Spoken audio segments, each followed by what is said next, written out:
Selamat datang kembali di sesi pembahasan kita. Kali ini kita akan kupas tuntas perbincangan Jay Shetty dengan Cynthia Erivo. Sosok luar biasa ya, pemenang Grammy, Emmy, Tony. Sumber kita kali ini kutipan transkrip wawancara mereka. Nah, fokus kita sekarang itu memahami perjalanan Cynthia. Maksudnya apa sih yang mendorong dia, gimana dia jaga diri dengan jadwal, wah super padat gitu. Terus pandangannya soal validasi, rasa cukup, itu gimana berubahnya. Kita lihat deh, pengalaman hidupnya membentuk dia. Benar sekali. Dan intinya itu transformasi motivasinya ya, dari yang tadinya kayak perlu buktiin diri, sampai akhirnya nemuin kepuasan dari prosesnya itu sendiri.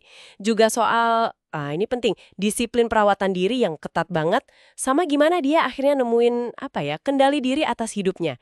Ini relevan banget loh buat Anda semua yang mungkin lagi berjuang nyimbangin ambisi sama kesehatan fisik mental gitu. Oke, kita mulai dari dorongan prestasinya ya. Awalnya kan terinspirasi dari ibunya, seorang imigran Nigeria, ibu tunggal, pekerja keras. Tapi ada lapisan lain ya, soal trauma masa remaja itu. Iya, waktu ayahnya pergi pas dia umur 16, itu kayak memicu semacam kebutuhan untuk membuktikan kalau dia tuh layak dicintai, gitu. Titik awal yang krusial ya. Betul, tapi yang lebih menarik lagi, gimana motivasi itu berevolusi dari buktiin ke orang lain, pelan-pelan jadi lakuin ini buat diri sendiri. Fokusnya jadi nyari kegembiraan maksimal dari kerjaannya. Dia bahkan punya definisi sendiri soal overachieving. Kayak selalu pengen lebih, bikin album 20 lagu, padahal normalnya kan 10-13 aja cukup. Tapi dia sadar banget ini harus diimbangin sama pemulihan. Harus istirahat. Jadi pelajaran pentingnya, trauma awal bisa jadi pemicu. Tapi tumbuhnya itu pas motivasi berubah jadi pencarian makna internal ya. Tepat, pertumbuhan sejatinya di situ. Wow. Ngomongin jadwalnya, ini beneran padat banget ya. Syuting di Afrika Selatan. Sehari setelah Oscar. Terus tur press global, nulis album. Aduh, gimana ya jaga kewarasan dan kondisi fisik? Tapi ternyata kuncinya di rutinitas super ketat. Saya jadi penasaran, seketat apa sih? Detail banget ternyata. Iya kan? Mulai dari vitamin harian, terus pola makan vegan, katanya daging sulit dicerna. Sampai bawa bekal sendiri loh di pesawat, nggak makan makanan pesawat. Wah, serius? Beneran. Terus nggak minum alkohol, minum teh herbal tertentu, bahkan hal kecil kayak selalu bawa keripik Ruffles favorit sama protein bar kemana-mana, plus olahraga rutin, lari atau jalan jauh, sama sauna inframerah. Dia punya selimut sauna portable pula. Gila, komitmennya penuh banget ya. Iya, totalitas. Dia ngaku sih emang susah buat pelan-pelan, tapi ya ritual sama kebiasaan sehat yang konsisten ini jadi pegangannya dia. Ini bukan soal mewah-mewahan ya, tapi lebih ke praktis aja. Biar badannya tetap oke, bisa ngatasin jet lag dimanapun. Kan tubuh butuh pola ya yang bisa diandalkan pas lagi ditekan gitu. Rutinitas ini kayak ngasih fondasi stabil buat dia. Ngomongin fondasi, disiplin seketat itu pasti bantu bangun kekuatan internal juga dong ya. Mungkin ini ada hubungannya nih sama pandangannya soal validasi yang berubah.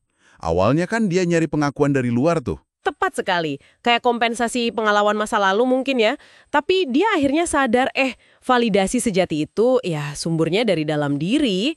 Mau dipuji atau dikritik sehebat apapun dari luar, kalau fondasi internal kita goyah, ya nggak akan ngefek gitu, nggak akan meresap. Jadi validasi terbaik buat dia sekarang apa dong? Koneksi autentik, itu katanya. Jadi pas dia lihat karyanya, musik atau aktingnya, bisa nyentuh orang secara emosional. Nah itu rasanya lebih berarti daripada sekedar tepuk tangan atau pujian. Menarik banget. Dia juga cerita kan soal perasaan sering nggak pas atau fit in. Tapi bukannya terus maksain diri, dia malah belajar nerima. Iya, dia sadar kalau perbedaan itu justru yang bikin dia unik. Malah bantu dia kenal diri lebih dalam. Dia juga ubah pendekatannya ke orang lain ya. Nggak langsung mikir negatif soal energi orang, tapi coba bawa energi positif dari dirinya sendiri. Nah, ini nyambung lagi ke konsep agensi atau kendali diri yang tadi kita sebut. Ini bukan cuma soal bahagia aja loh, Oh iya, maksudnya gimana tuh? tapi juga soal kemampuan untuk benar-benar memiliki dan mengelola semua emosi, termasuk sedih, sakit hati, tanpa merasa ditentukan sama opini atau tindakan orang lain. Jadi kayak punya kepemilikan penuh atas pengalaman emosi kita, baik atau buruk. Persis, itu dia. Termasuk soal patah hati juga dia terbuka ya. Proses sembuhnya itu katanya melibatkan teman, musik, ya perawatan diri intensif itu, sama upaya cari penutupan. Bisa lewat ngobrol jujur kalau memungkinkan, atau bahkan percakapan imajiner gitu, buat ngelepasin beban aja. Kuncinya berarti memproses ya, jangan ditahan atau ditelan gitu aja. Betul, karena bisa jadi kepahitan nanti. Patah hati kan sakit, tapi itu tanda kita hidup, kita ngerasain. Yang penting diolah biar hatinya utuh lagi. Ini bagian dari pengalaman manusiawi lah. Dia juga jujur soal sulitnya jadi pihak yang mutusin hubungan, sampai ngerasa kayak penjahat gitu. Iya. Tapi dia sadar juga, kadang menyakiti atau disakiti itu ya bagian dari proses tumbuh buat kedua pihak. Kita kan nggak bisa sepenuhnya menghindari rasa sakit dalam hidup. Iya juga sih. Dan ini nyambung banget ke tema pengampunan di albumnya dia. Mengampuni orang lain, diri sendiri di masa lalu, kesalahan yang pernah dibuat. Semua itu kan bagian dari perjalanan jadi diri kita yang sekarang. Sadar kalau kita nggak selalu jadi versi terbaik diri kita, itu bukan berarti kita jadi orang jahat. Terakhir nih, soal pengalaman di Wicked. Itu kan panggung global yang lebih besar lagi ya. Uniknya, katanya ini malah makin memperkuat identitasnya. Dan bikin dia ngerasa terhubung sama banyak orang yang mungkin juga merasa beda atau nggak kelihatan. Iya, dan dia menekankan sisi manusianya di balik produksi raksasa itu loh. Capek fisik, mental, rentan, bangun hubungan erat sama kru, terus harus pisah pas syuting selesai. Itu kan berat ya. Tour press yang melelahkan banget itu, kata dia malah bikin dia sama lawan mainnya tampil lebih otentik. Udah nggak ada energi lagi buat pura-pura gitu. Jadi dia memproses semuanya secara real time ya, di depan publik. Menunjukkan sisi manusia biasa di balik gemerlap itu. Betul, sangat manusiawi. Jadi, dari kupasan kita soal Cynthia Erivo ini, kelihatan banget ya perjalanannya.